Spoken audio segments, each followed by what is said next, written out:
안녕하세요. 만나서 반갑습니다. 택리지 4편 이어가겠습니다. 전라도로 넘어왔더라고. 전라도 하면 뭐니뭐니 해도 음식이 최고이죠. 전라도는 동쪽으로 소백산맥과 섬진강을 경계로 경상도와 접해 있고 북쪽으로 충청도와 맞닿아 있어요. 전라도는 땅이 비옥하고 바다와 닿아 생선, 소금, 벼, 송, 모시, 대나무, 귤, 유자 등 여러 가지 물품이 풍부해요. 경제적으로 풍요로워서인지 풍류를 즐기는 풍속이 있어요. 그런데 전라도는 경상도에 비해 과거에 급제해 벼슬한 자가 적다고 했어요. 왜죠? 공부를 못했나요? 그게 아니라 전라도 인구가 경상도의 절반에도 못 미치기 때문이에요. 충청도, 전라도, 경상도가 교차하는 곳에 덕유산이 있어요. 서쪽으로 뻗은 줄기 하나가 전주 동쪽에서 마이산의 쌍석봉이 되어 하늘로 높이 치솟았는데요. 마이산이란 이름은 옛날 정종이 호남에서 무예를 익힐 때 산 모양이 말의 귀와 같다고 하여 붙여진 이름이에요. 전라도는 노령 산맥에 의해 남북으로 나뉘는데 북쪽에서 가장 큰 도회지가 전주예요. 전주는 1000개의 골, 10,000개의 부락이 먹고 살 만큼 물자가 풍요로운 곳으로 알려져 있어요. 인구가 많고 물자가 쌓여 있어 한양과 다르지 않다고 기록돼 있어요. 광주는 서쪽으로 나주와 통하는데 풍토와 기후가 깨끗하고 밝아 예로부터 이름난 마을이 많으며 높은 벼슬에 오른 사람도 많아요. 해남과 강진은 제주와 연결되는 바다의 길목에 있어서 말, 소, 가죽, 진주 조개, 귤, 유자, 대나무 등을 팔아 이익을 얻었어요. 그치만 살만한 곳은 못 된다고 했어요. 왜냐면 겨울이 따뜻했기 때문이에요. 겨울이 따뜻하면 풀과 나무가 마르지 않고 벌레 또한 죽지 않으며 산 아지랑이와 바다 기운이 무더워 안 좋은 기운이 감돌기 때문이에요. 임진왜란 때 당시 남해 바다에서 활약했던 이순신 장군에 대해 잠깐 이야기해 볼게요. 당시 왜구수군은 남해에서 북쪽 평양으로 올라가려고 했어요. 이순신 장군은 급류에서 쇠사슬을 설치해 놓고 때를 기다렸어요. 그래서 외선이 덫에 걸려 줄줄이 뒤집혔지요. 물살이 빨라 배가 급류를 빠져나갈 틈이 없어서 500척이 모두 빠져 한 척도 남지 않았어요. 그 왜구 수군들은 평양으로가 우리나라와 명나라를 점령할 계획이었거든요. 이순신 장군 덕분에 왜구 수군들이 모두 침몰해서 명나라 장수 이여성은 평양성에서 왜군을 격파했지요. 이순신 장군이 왜군을 바다에서 물리치지 않았다면 이여송이 과연 왜군을 물리칠 수 있었을까요? 이여송의 공이 곧 이순신 장군의 힘이지요. 전라도는 가장 남쪽에 있어 물산이 넉넉한 곳이므로 진실로 어진 사람이 부유함을 바탕으로 예와 글을 가르친다면 살만한 곳이 될 수 있다고 했어요. 이순신 장군의 정기를 안고 이제 사대부들이 모여든 충청도로 가봐요. 충청도는 전라도와 경기도 사이에 있죠. 서쪽은 바다와 닿고 동쪽은 경상도, 강원도와 닿아 있죠. 동북쪽 기퉁이에 있는 충주 같은 고을은 강원도 북쪽으로 쑥 들어가 있을 정도예요. 충청도는 전라도나 경상도에 비교하면 물산이 풍부하지 않으나 산천이 평탄하고 아름다우며 한양과 가까워서 사대부 집안은 충청도에 땅과 집을 두어 생활의 근거지로 삼았어요. 지리적으로 가깝고 경제적 기반이 되는 농토도 갖춘 충청도를 선호하게 된 거죠. 충청도에서 가장 좋은 곳으로 내포 지역을 꼽았어요. 내포는 충남 삽교천에 있는 포구였는데 그 주변은 예당평야 일대를 가리키지요. 이곳은 큰 길목에 해당하지 않아 난리의 피해를 입지 않고 땅이 비옥하고 평탄하면서 넓고 생선과 소금이 넉넉하여 부자가 많고 대를 이어 사대부가 많았어요. 여기서 잠깐 그럼 사대부에 대해 이야기해 볼까요? 옛날 처음에는 사대부가 따로 없고 모두 백성이었죠. 그런데 시간이 지나면서 바뀌었어요.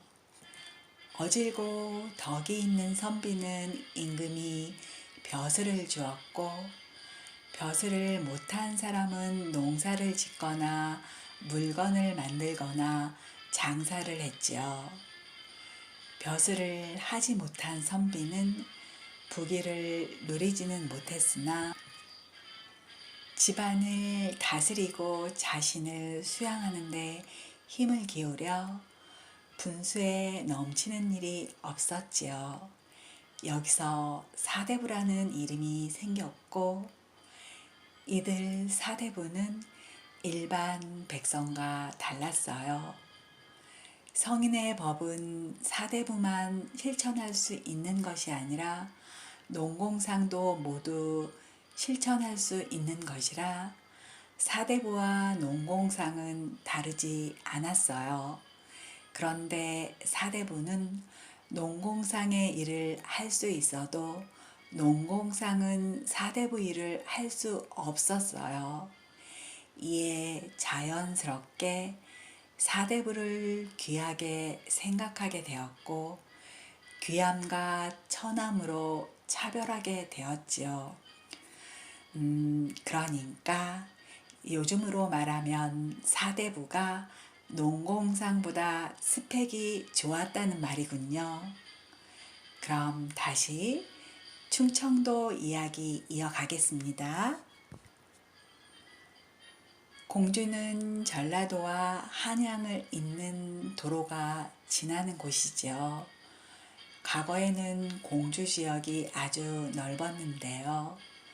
공주 중에서도 가장 살기 좋은 곳이 유성이고 둘째가 경천, 셋째가 이인이라고 했는데요. 유성은 현재 대전광역시에 속해 있죠. 백제의 옛 도읍인 부여는 백마강 가에 있어요. 조룡대, 자원대, 고란사 등은 백제 때의 자치예요. 강가 암벽이 기묘하면서도 맑고 깨끗해서 아름답지요. 땅이 기름지고 부자도 많지만 터가 좁아서 평야가 경주에는 미치지 못해요. 또 금강 북쪽과 차령 남쪽은 땅이 기름지지만 산이 살기를 품고 있다고 해요. 그럼 속리산 넘어가겠습니다. 속리산은 청주에서 동쪽으로 100리 떨어진 곳에 있어요.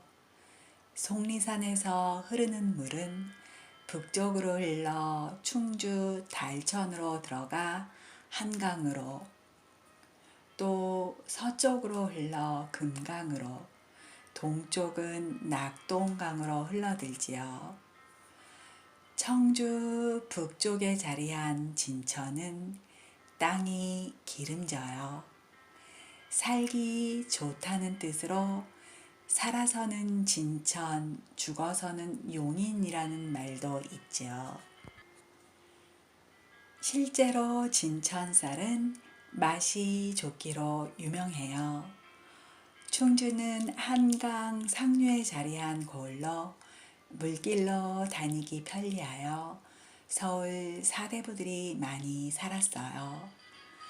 교통의 요지인 탓에 임진왜란 같은 전란 때는 격전지가 되기도 했지요. 충주는 남한강 백실의 종점에 해당하는 곳이라 배가 닿는 곳을 중심으로 마을이 형성되었어요. 금천과 가은이 대표적인 마을이죠. 금천은 백성들의 집이 즐비하게 늘어서 마치 한양의 강마을 모습과 비슷하다고 했어요. 항구에도 배들이 잇따라 있을 만큼 큰 고을로 이루어졌죠. 가흥은 조정에서 창고를 지어 경상도와 충청도 여러 고을에 쇠곡을 모아 두던 곳이었어요. 충주 동북쪽에는 제천이 있는데요. 제천은 산으로 둘러싸여 있으나 넓은 들이 펼쳐져 있고 산이 낮고 밝아서 사대부들이 대를 이어 살고 있죠. 경치 좋은 곳엔 항상 사대부들이 사는군요. 북쪽에는 의림지가 있는데 신라 때 큰 제방을 쌓고 물을 막아 온 고을 논에 되었다고 해요. 대단하죠? 자, 그럼 왕이 사는 경기도로 출발. 경기도는 원래 왕이 사는 곳과 왕이 사는 곳을 중심으로 약 500리 안에 땅에서 유래되었어요. 대부분 왕이 사는 도성과 국가 공신에게 주었던 땅이지요. 충주 서쪽은 경기도 죽산과 여주 경계와 닿아 있어요. 여주에 있는 영릉은 세종대왕의 능이에요. 경기도 광주에는 남한산성이 있는데 성안은 평탄하고 높지 않으나 성 밖은 대단히 험하고 높지요. 그래서 청나라 군사가 처음 이곳을 공격할 때 칼 한 번 못 써봤다고 해요. 병자호란 때도 끝내 성을 함락시키지 못했지요. 인조가 성을 나와 항복한 것은 성 안에 식량이 떨어지고 강화도가 함락되었기 때문이에요. 원래 인조가 피난 가려 했던 곳은 남한산성이 아니라 강화도였다고 해요. 강화도는 배를 댈 곳도 없고 입구도 하나라 다른 곳으로 들어올 수 없었겠지요. 그러니까 천년의 요새였던 셈이네요. 암튼 인조는 결국 황태종에게 신하의 예를 갖춰 항복을 하고 말았지요. 이를 삼전도의 치욕이라고 해요. 상복을 입고 청태종에게 3번 큰 절을 하고 9번 땅바닥에 머리를 박아 절하는 소리가 단위에 앉은 청태종의 귀에 들리게 하는 것이지요. 그렇게 조선은 청의 신하가 되었어요. 그 대가로 엄청난 배상금과 함께 소현세자와 복림대군 척학파 신하들을 인질로 보냈고 포로 또는 납치자가 20만 명에 이르렀어요. 청태종은 자신의 공덕을 자랑하려고 삼전도비를 세웠어요. 전하는 말에 따르면 한양이 조선의 도읍지가 될 거라는 예언을 처음 한 사람은 신라 말의 승려인 도선이에요. 도선은 풍수지리를 처음 전한 인물이죠. 도선은 육이라는 책에 기록해 놨는데요. 이를 본 고려 조정은 당연히 걱정이 되었지요. 그래서 백악산, 그러니까 지금의 경복궁 뒤쪽에 있는 북악산이죠. 백악산 남쪽에 터를 정하여 오얏나무를 심게 하고 나무가 무성하게 자라자 모두 베어 버렸다고 해요. 이 시의 이자가 오얏나무를 뜻하지요. 하지만 그런 노력에도 결국 고려는 이성계에게 멸망하고 말았어요. 신기한 건 무학대사가 궁성에 터로 정한 곳이 다름 아닌 고려 때 오얏나무를 심었던 곳이라고 해요. 정말 신통한 이야기죠. 이렇게 간단히 조선 팔도를 알아봤는데요. 살기 좋은 곳, 즉 복거총로는 지리, 인심, 생리, 즉 이익, 산수가 좋은 곳이라고 했어요. 지리와 생리가 아무리 좋아도 인심이 나쁘면 반드시 후회할 일이 생기고 또 가까운 곳에 논일 만한 산수가 없으면 마음을 닦을 수 없다는 것이 이중환의 생각이었어요. 지세 좋은 곳, 지리, 즉 풍수지리이죠. 무엇을 가지고 풍수지리를 알아본 걸까요? 먼저 마을에 물이 드나드는 입구를 보고 다음으로 들판의 형세를 보고 그 다음으로 산의 모습을 보고 그 다음은 흙의 빛깔, 끝으로 마을 앞에 산과 물을 보았지요. 집터를 잡으려면 반드시 물이 나가는 출구가 닫히고 그 안쪽으로 들판이 펼쳐져 있는 곳을 찾아야 한다고 했지요. 높은 산이나 그늘진 언덕을 가리지 않고 힘차게 흐르는 물이 집터를 가로막고 있는 곳이 좋다고 했는데요. 3겹, 5겹으로 감싸면 더욱 좋다고 했어요. 아마도 방어하기 좋고 평온한 느낌이 드니까 그렇겠죠? 사람은 밝은 기운을 받고 사는데 밝은 하늘이 잘 안 보이는 곳은 살만한 곳이 못 된다고 했는데요. 현대 우리나라는 아파트 빌딩 숲이지요.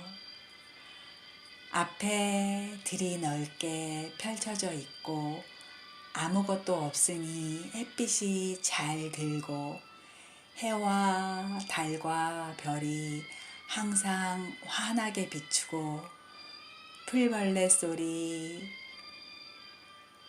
새들의 소리 잠시 상상해 봤는데요. 상상만으로도 한층 더 행복감이 치솟네요. 그때나 지금이나 이중환이 말하는 가장 살기 좋은 곳은 하는 일에 따라 다름을 알 수 있는데요. 내가 태어난 이 나라, 내가 사는 이곳, 내가 사는 우리 집이 최고인 거죠. 내 집에 대한 고마운 마음을 갖고 검소하고 정갈하게 생활하기 편리하게 가꾸면 더욱이 풍수적으로 좋은 최고의 우리 집이 되는 거죠. 채널 소개해 드릴게요. 검색창에 아름다운 삶 느낌표 클릭하시면 풍수 인테리어 있거든요. 물론 다들 잘 알고 계시지만요. 저보다 더 잘 알고 계시겠지만요. 참고하시면 좋을 것 같아요. 좋아요, 구독은 선행입니다. 감사합니다.